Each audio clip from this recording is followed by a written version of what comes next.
instantly perform on E-flat instruments using concert-based Clef music. Welcome back.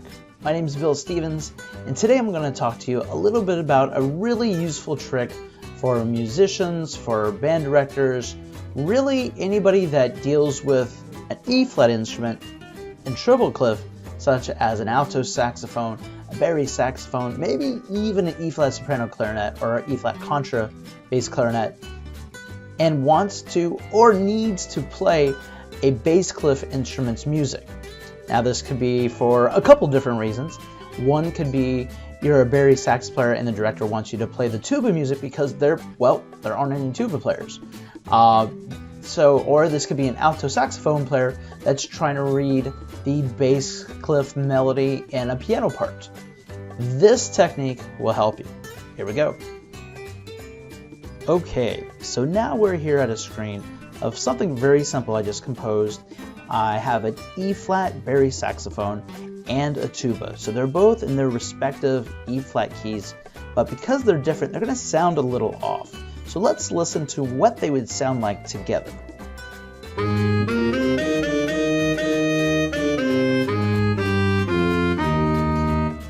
Now, to the untrained ear, rhythmically they're the same, but the actual changing them so they sound exactly the same, that's a whole nother story.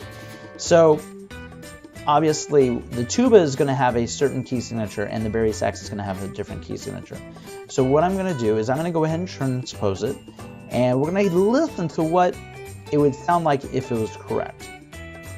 So I have just transposed the bari saxophone so that it sounds like it's together with the tuba in concert pitch.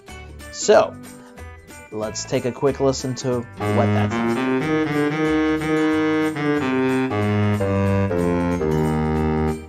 like. Okay, so it sounds like it's together now. Now, how do I transpose this music on the spot if I'm a performer? So I want you to take a quick look at the key signatures, right? All right, so the tuba has 3 more flats than the E-flat instruments, okay? What you do is you first look at the bass. If we're considering ourselves a bari sax player, pretend like this is treble clef, okay? Now for a bari sax, this is an F, okay? Right now we're gonna pretend like that's an F. That's actually A flat for a tuba, okay? But we're gonna pretend like that's an F. And what we do is we think treble clef, we're thinking that this bass clef music is treble clef, and we take away 3 flats or add 3 sharps. So if we do so, this is F, G, A, C, B, C, the same as F, G, A, C, B, C. Now let's say I have an extra accidental that's not in the key signature. What do?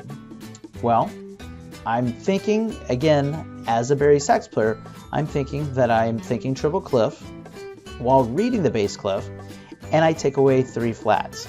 So that would put me in the key of C, and this would be external. So what I would think is, okay, in treble clef, this is G, and I just lower G down a half step, which would be G flat or F sharp, however you want to think about it.